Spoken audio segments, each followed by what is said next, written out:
Hi, I'm Becky Cooper. I'm the author of We Keep the Dead Close, which is a book about Jane Britton, a Harvard archaeology graduate student who was murdered in her off-campus apartment in 1969.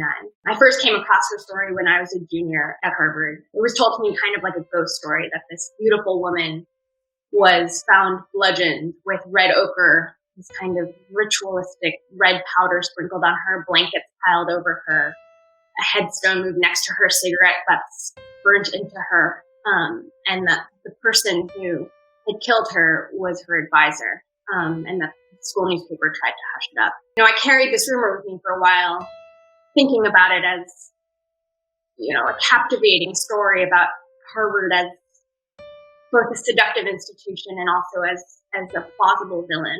But I didn't really think it was true until a year later when I spoke to two people within the Harvard anthropology department, and I happened to bring up the story for the first time in a year.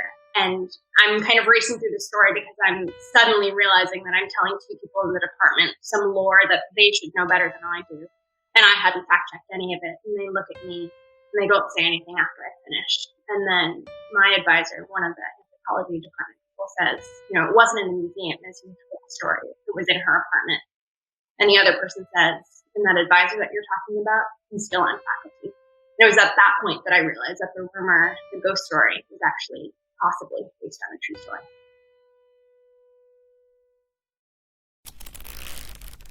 Hachette,